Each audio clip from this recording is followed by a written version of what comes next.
The dust hung in the air above Ridgeline Ranch like a question nobody wanted to answer, settling slowly over everything: the corrals, the barn, the trucks parked in uneven rows near the main house. It was the kind of Texas afternoon that made even breathing feel like work, the sun pressing down with the weight of judgment, and Luke Carson stood in that heat with his hat pulled low and his shoulders bent under the particular exhaustion that came from caring too much about things that didn't care back. He'd been working at Ridgeline for 3 years, long enough that his hands knew every fence post that needed replacing, every water trough that leaked, every horse that had a personality the other ranch hands ignored. Luke was 32 and looked older, weathered by sun and silence and the accumulated weight of dreams he'd stopped speaking aloud, because speaking them had never changed anything except how people looked at him afterward. The other hands called him quiet. Carter Whitfield, who owned the ranch and everything on it, including the opinions people held about their own worth, called him soft, said it like an accusation. Like gentleness was a character flaw, rather than a choice made deliberately in a world that mistook cruelty for strength. "Carson!" Carter's voice carried across the yard, sharp and amused in the way that meant someone was about to be the butt of a joke they wouldn't find funny. "Get over here. Got something for you." Luke walked slowly toward where Carter stood with 3 other ranch hands, Travis, Ben, and Kyle, all of them grinning like they had been let in on a secret that promised entertainment at someone else's expense. Carter was 45, successful in the way that money made success look easy, wearing boots that cost more than Luke's monthly salary, and an expression that suggested he'd never questioned whether he deserved any of it. "You're always going on about how horses need patience and understanding," Carter said, his tone thick with mockery. "Well, I've got the perfect project for you. A horse that needs all that soft touch you're always talking about." The other hands laughed, and Luke felt his stomach tighten with the understanding that whatever came next wasn't meant as kindness. Carter gestured toward the far corral, where a gelding stood alone in the corner, head low, ribs visible beneath a coat that had lost its shine. The horse was maybe 15 hands, a brown so dark it was almost black, with scars on his legs and a way of holding himself that spoke of expectations. All of them bad. "That's Jasper," Carter continued. "Got him cheap at auction because the previous owner couldn't do anything with him, can't ride him, can't work him, can't even get near him half the time without him spooking. He's useless, basically. But since you're the horse whisperer around here," the term dripped with sarcasm, "I figured you might want to take him on. Consider it a gift. Your very own project horse." The other hands were barely containing their laughter now. Travis elbowed Ben, and Kyle muttered something about how long it would take before Luke gave up, and admitted the horse was hopeless. They were waiting for Luke to decline, to recognize the insult embedded in the offer, to react with the wounded pride Carter was clearly expecting. But Luke was looking at Jasper, really looking, at the way the horse's ears swiveled toward sounds but never quite relaxed, at the tension in his muscles that suggested he was always preparing to flee or fight, at the particular quality in his eyes that Luke had seen before in creatures who'd learned that humans meant pain and were just waiting for the next blow to fall. "I'll take him," Luke said quietly. The laughter stopped. Carter's smile faltered slightly, caught off guard by acceptance where he'd expected resistance. "You serious?" "Yes, sir, I'm serious. Thank you for the opportunity." Luke kept his voice level, refusing to give Carter the satisfaction of knowing this was exactly what he'd wanted, not as a joke, but as a genuine gift, even if the giver didn't realize it. Carter recovered quickly, his smile returning with a harder edge. "Well, all right then, he's all yours. Let's see how that soft approach works on a horse that's already broken. Good luck, Carson. You're gonna need it." The other hands drifted away, still chuckling, already composing the story they'd tell later about Luke accepting a worthless horse like he'd been handed something valuable. Carter walked back to the main house, confident he'd made his point about Luke's naivety, about how kindness was just weakness wearing a different hat.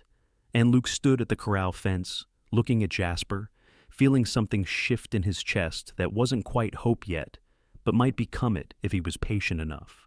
He'd dreamed about this since he was a kid growing up on his grandfather's farm in Oklahoma, having his own horse, not just to ride, but to partner with, to understand, to build something with that went beyond utility into connection. His grandfather had taught him to see horses as individuals with histories and preferences, and the capacity for trust if you earned it properly. But Luke's family had lost that farm when he was 15, sold off piece by piece to pay debts they couldn't overcome, and the horses had gone with it. Since then, Luke had worked on other people's ranches, caring for other people's animals, never quite able to afford his own. He'd watched horses be broken rather than trained, had seen them treated as equipment rather than living beings with inner lives that mattered, and he'd carried his grandfather's lessons like seeds waiting for soil, hoping someday he'd have the chance to put them into practice. Jasper was that chance.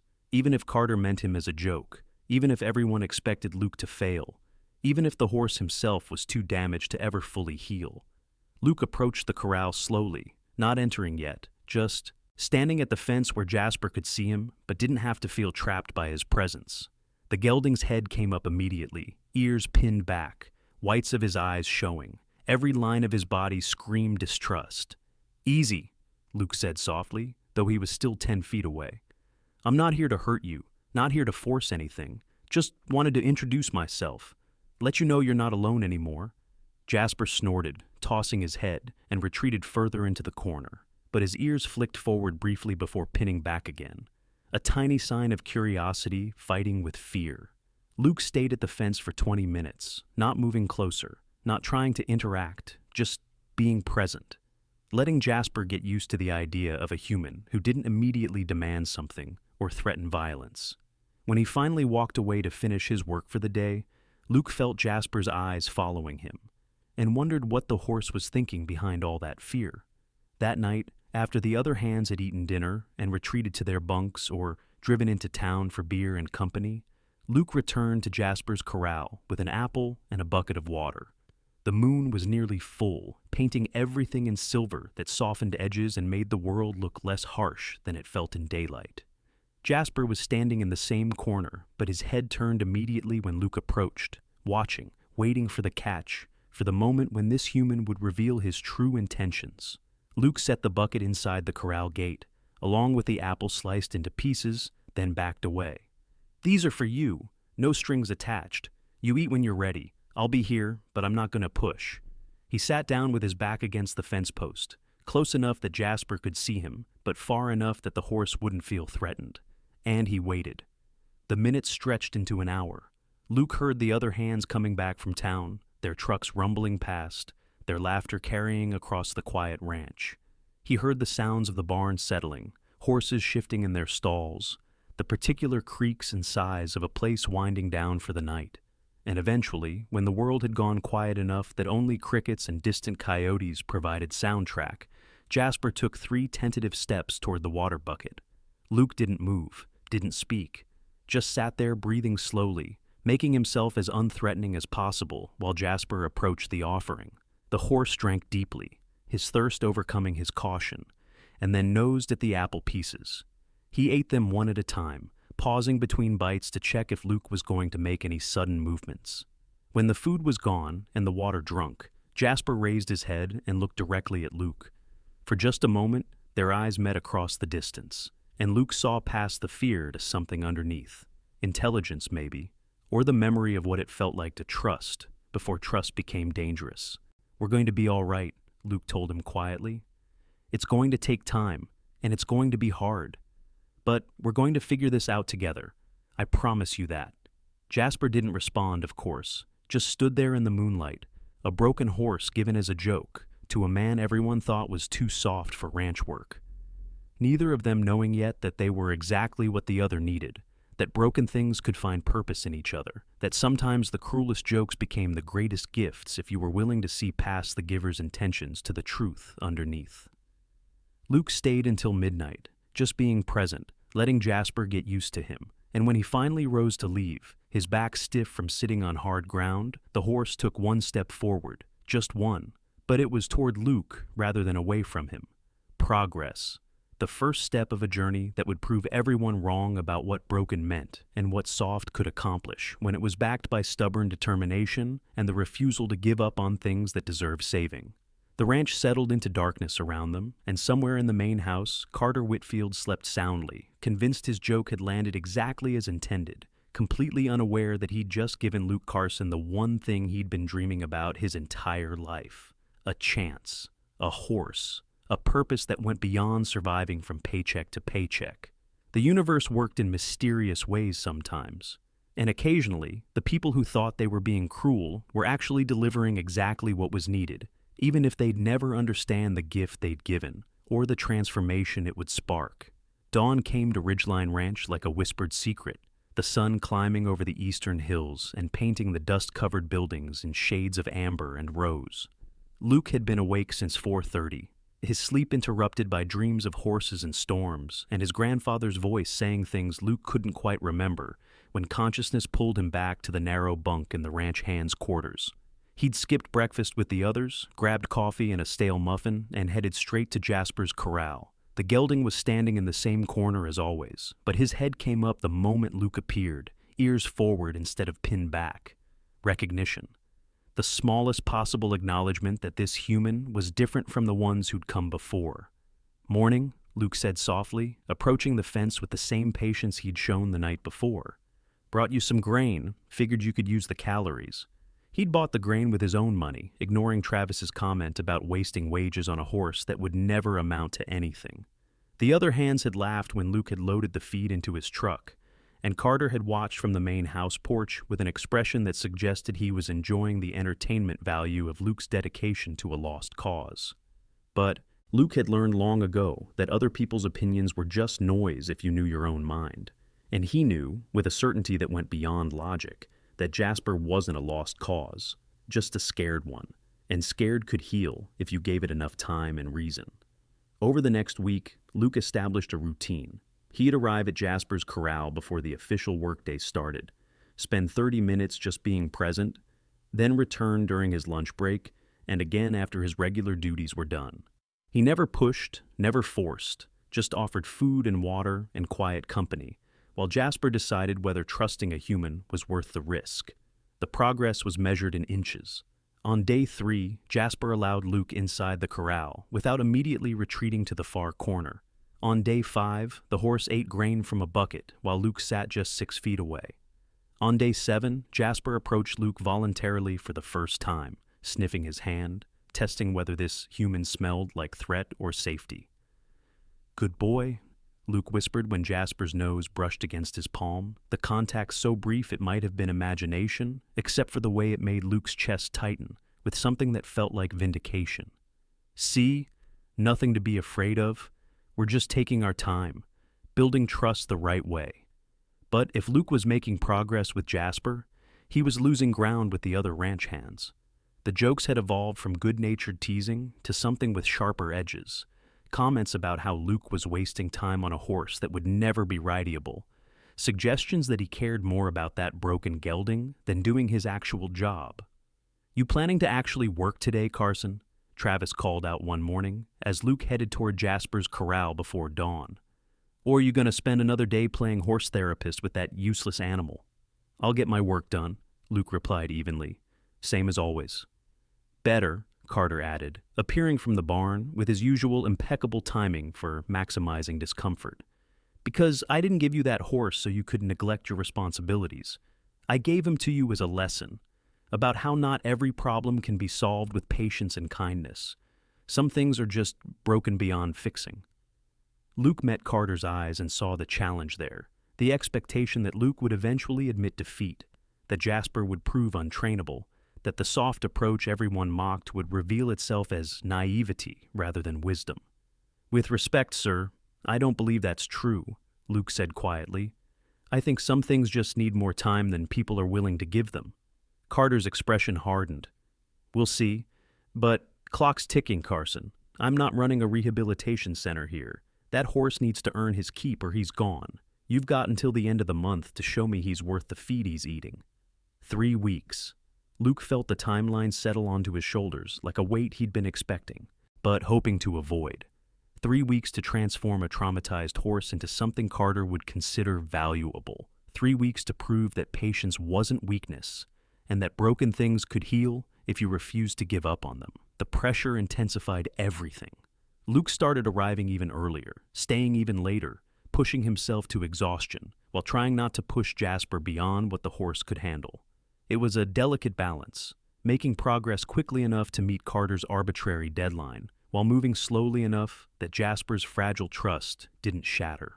On day 10, Luke introduced a halter. Jasper shied away initially, memories of restraint triggering panic, but Luke waited him out, letting the horse investigate the leather straps, smell them, understand that they weren't weapons.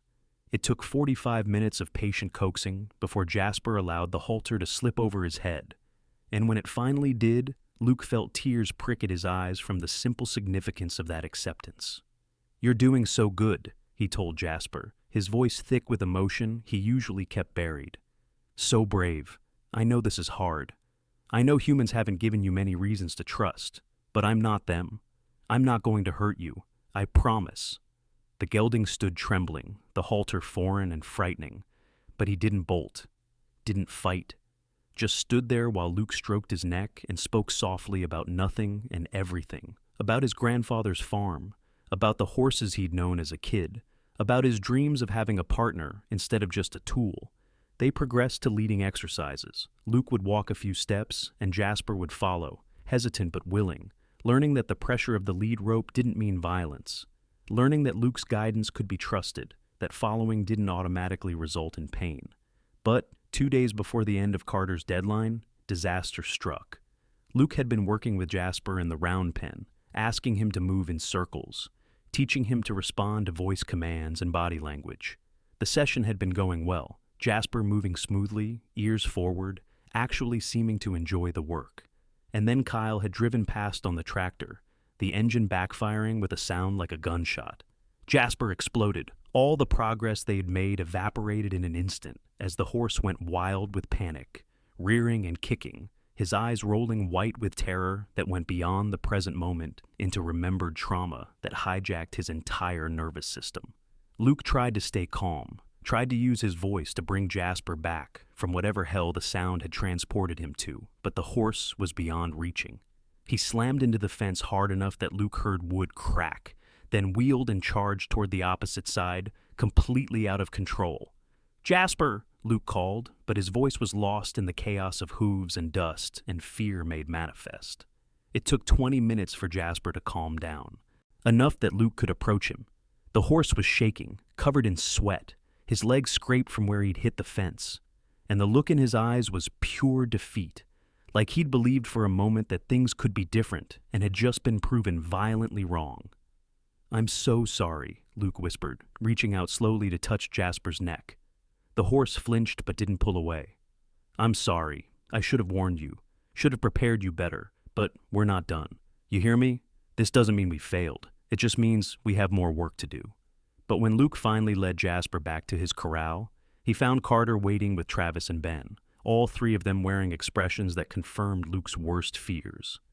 "That's it, Carson," Carter said flatly. "I've given you 2 weeks, and that horse is still completely unrideable. He's dangerous. He's eating feed that could go to useful animals. I want him gone by tomorrow morning. Sell him, give him away, I don't care. But he's off this ranch by sunup. Sir, please, I just need a little more time. What happened today was a setback, but no more time. I gave you a chance to prove your point, and you couldn't. That horse is broken. Accept it and move on." Carter turned to walk away, then paused. "And Carson, maybe think about whether you're cut out for ranch work. A man who can't tell the difference between patience and wishful thinking isn't much use to me." The words hit harder than they should have, landing in the place where Luke kept his doubts and insecurities. The voice that whispered he was too soft, too idealistic, too convinced that caring mattered when maybe it didn't. He watched Carter walk away and felt the weight of 2 weeks of work crumbling into nothing. That night, Luke sat in Jasper's corral, long after everyone else had gone to sleep. The horse stood nearby, close enough that Luke could have touched him if he'd reached out, which felt like progress even though it had come too late to matter. "I don't know what to do," Luke admitted quietly. "I can't keep you here. Carter made that clear, but I don't have anywhere else to take you. No money to board you somewhere, no land of my own. I'm just a ranch hand who got in over his head, believing he could fix something that maybe can't be fixed." Jasper made a soft sound low in his throat, not quite a whinny, more like acknowledgement. And then, in a moment Luke would replay in his memory 1,000 times afterward, the horse took 2 steps forward and pressed his face against Luke's chest, seeking comfort, offering it, creating a moment of connection that transcended words or expectations, or the opinions of men who'd never understood what they were witnessing. Luke wrapped his arms around Jasper's neck and let himself cry, for the horse he was about to lose, for the dream that had lasted 2 weeks before reality crushed it, for every gentle thing in a world that rewarded hardness over compassion. And Jasper stood there and accepted it all, this broken horse comforting this soft-hearted man, both of them understanding on some level that they'd found something rare and were about to have it taken away. When Luke finally pulled back, Jasper's eyes met his, and Luke saw something he hadn't seen before. Not fear, not distrust, just quiet certainty, like the horse was trying to communicate something Luke's human brain couldn't quite translate. "All right," Luke said, wiping his face with the back of his hand. "All right, one more try. Before I have to let you go, I'm going to try one more time. And if it doesn't work, at least we'll know we gave it everything." He stood slowly, and Jasper didn't move away. Luke fetched a saddle blanket from the barn, and when he returned, the horse was still there, waiting. He draped the blanket over Jasper's back, expecting panic, prepared for flight. But Jasper just stood there, tense, uncertain, but standing.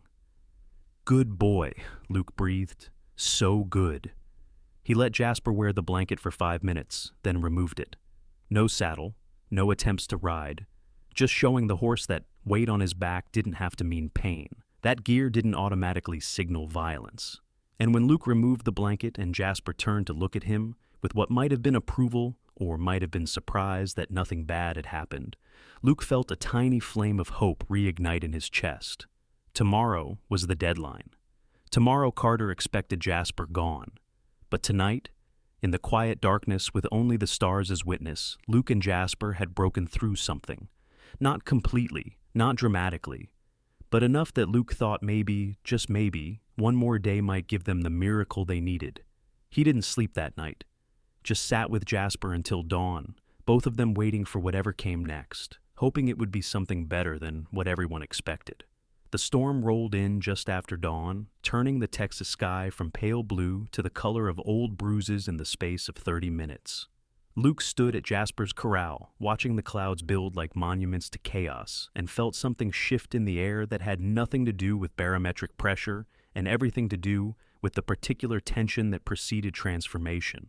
He'd made his decision sometime around 3 a.m, sitting in the dirt with Jasper's warm breath on his neck. He wouldn't let the horse go. Couldn't, even if it meant losing his job, even if it meant Carter threw him off the ranch along with the gelding. Some things mattered more than employment or approval, or fitting into systems designed by people who'd forgotten how to see value in anything that couldn't be immediately quantified. "Today's the day," Luke told Jasper, his voice barely carrying over the rising wind. "Carter wants you gone, but I'm going to show him what you really are, what you've always been under all that fear, and if he still wants to send you away after that, well, then we'll leave. Together." Jasper's ears were swiveling toward the approaching storm, his body tense with the awareness all horses had for weather that meant danger. But he stayed close to Luke, choosing proximity to this human over the instinct to flee from what was coming. Luke had brought a saddle, not to ride, necessarily, just to see. Just to test whether the trust they'd built over 2 weeks could support the weight of actually doing what everyone said was impossible. He approached slowly with the blanket first, then the saddle, speaking softly the entire time, giving Jasper every opportunity to say no, to bolt, to prove that Carter was right about broken things staying broken. But Jasper stood still, trembling, uncertain, but allowing Luke to cinch the saddle onto his back for the first time, to adjust the stirrups, to prepare for the possibility that they might actually ride together before the deadline expired and the world made its judgment. "Luke!" Travis's voice cut across the yard, sharp with urgency. "We've got a problem." Luke turned to see Travis running toward him, Ben close behind, both men's faces showing genuine alarm rather than the usual mockery. Behind them, the storm was building in earnest now, the wind picking up to the point where dust and debris swirled in miniature tornadoes across the open ground. "The cattle!" Travis gasped out of breath. Stampede. The storm spooked them and they broke through the south fence. They're scattered across 5 miles of rough country, heading toward the ravines. If we don't get them rounded up before they hit those drop-offs... He didn't need to finish. Everyone who worked cattle knew what happened when a herd panicked and ran toward dangerous terrain. Broken legs, dead animals, thousands of dollars in losses that would hit Carter where it hurt most, his wallet. "Get the horses saddled," Luke said immediately. "I'll help." "Already tried. The storm's got them all spooked. Thunder won't leave the barn. Ace is having some kind of panic attack. Even Carter's personal mount is refusing to be ridden. They can sense what's coming and they want no part of it." Travis looked at the darkening sky.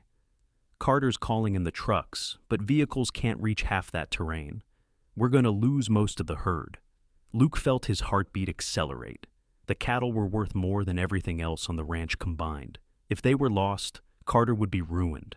The ranch might not survive the financial hit. Everyone's jobs were on the line, not just Luke's. And then he looked at Jasper, at the horse standing calmly in his corral despite the saddle on his back, despite the storm building to violent proportions, despite every reason he had to panic. The gelding was watching Luke with ears forward, like he was waiting for instructions, like he trusted that whatever came next, they'd handle it together. "I'll do it," Luke said. "What?" "I'll ride out, get the cattle, bring them back before they hit the ravines."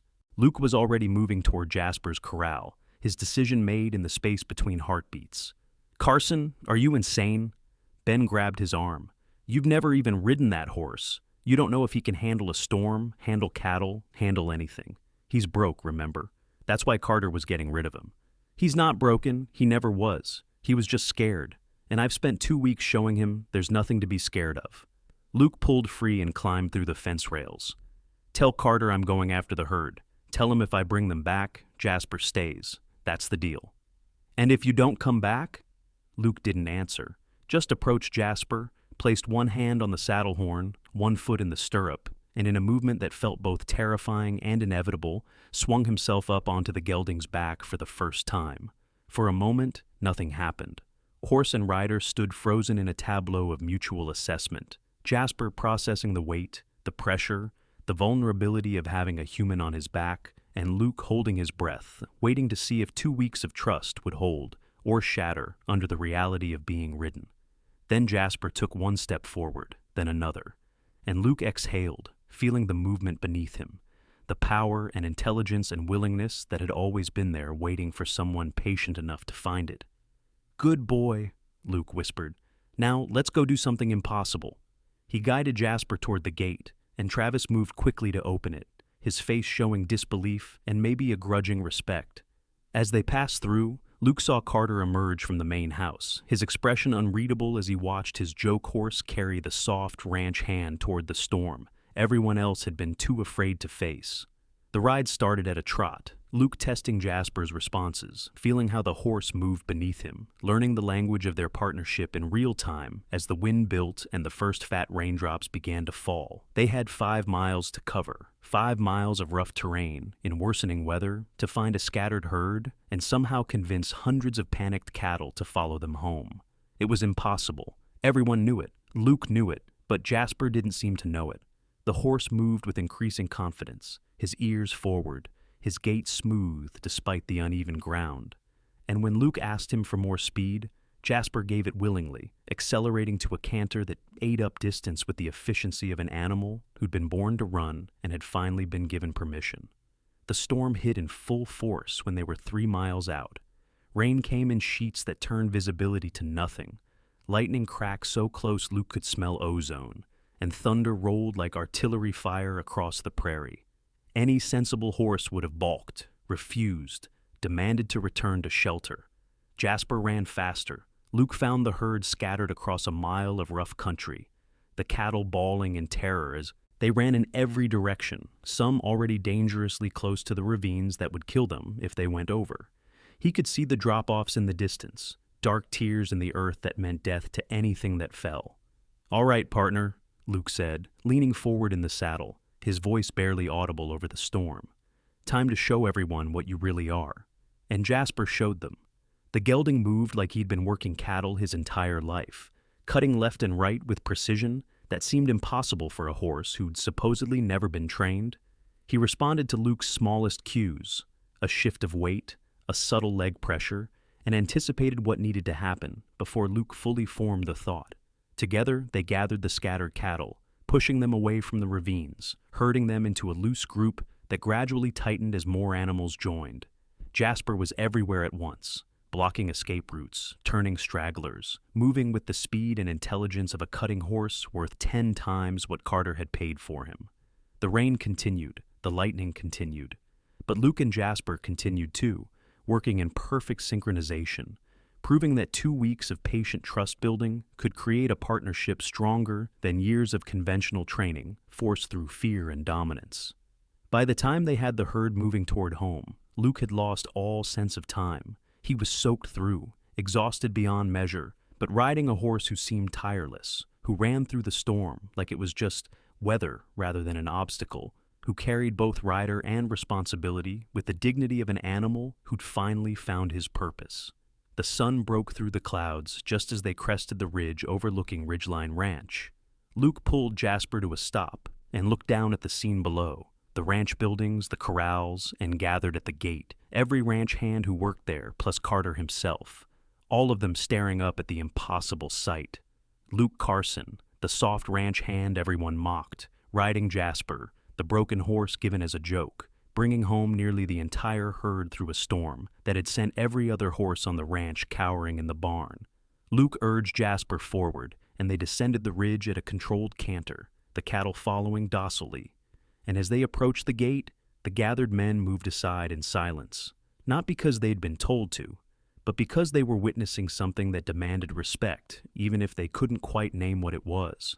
Carter stood at the center of the group, his expensive clothes soaked with rain, his face unreadable as Luke and Jasper brought the herd through the gate and into the holding pen.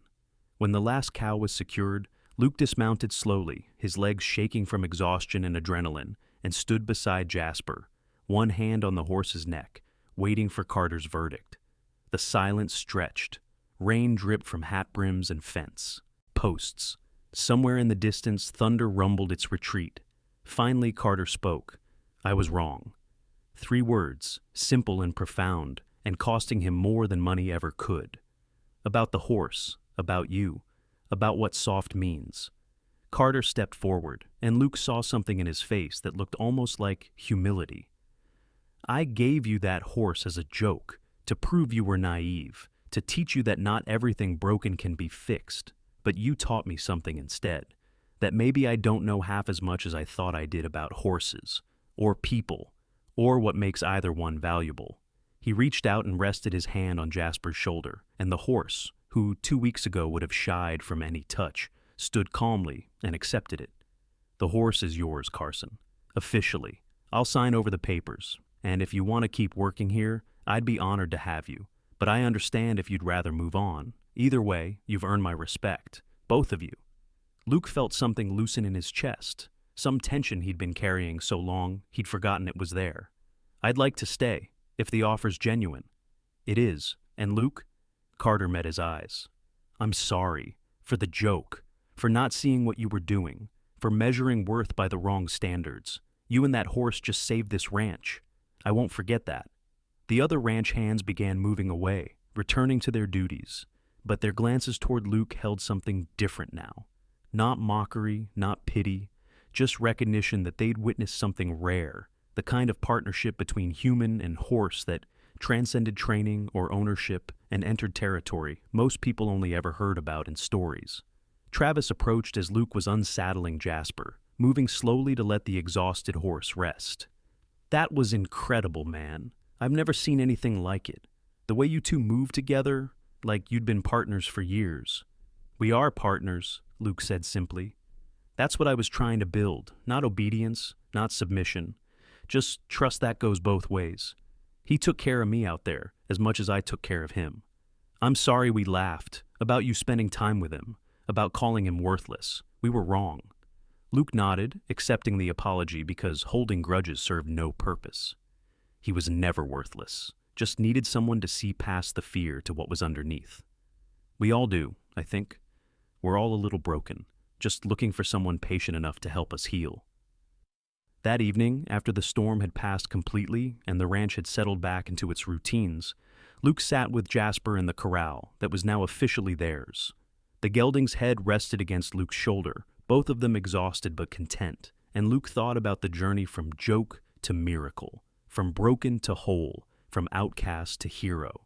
His grandfather's voice came back to him across the years. Lessons about patience, about seeing animals as partners, about measuring success, by the bonds you built rather than the domination you enforced. And Luke understood now that every hard moment, every mocking comment, every doubt he'd faced had been necessary to bring him to this point, to this horse, to this partnership, to this proof that soft wasn't weak and patience wasn't naivety, and sometimes the cruelest jokes became the greatest gifts if you were willing to see past surface appearances to the truth underneath.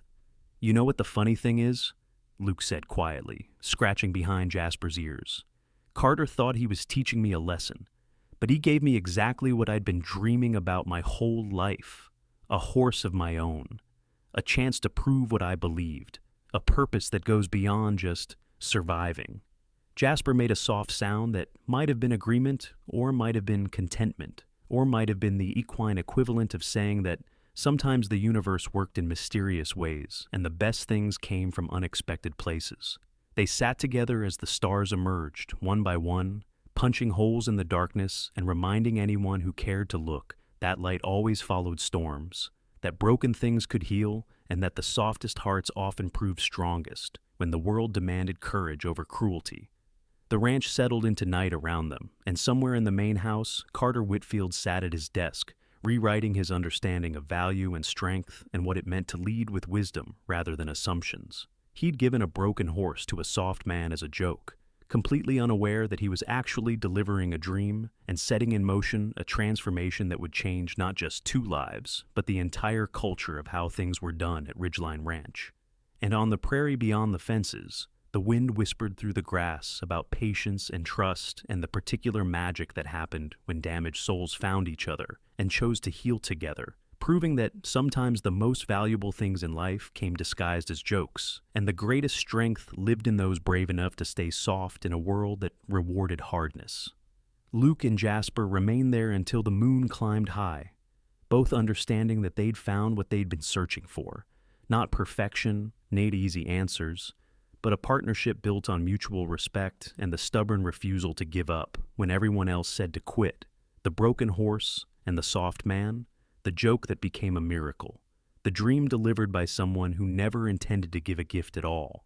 Sometimes that's how the best stories unfolded, not through grand plans, but through small acts of faith compounding into something extraordinary, through patience outlasting doubt, through hearts brave enough to stay open even when the world suggested closing them would be safer. And in the morning, they'd ride together again, not to prove anything, just to continue building what they'd started, a bond that transcended utility and entered the realm of something sacred, something that reminded everyone who witnessed it that the most powerful force in the world wasn't dominance or control, but the simple revolutionary act of choosing compassion over cruelty and trusting that broken things deserve the chance to become whole again.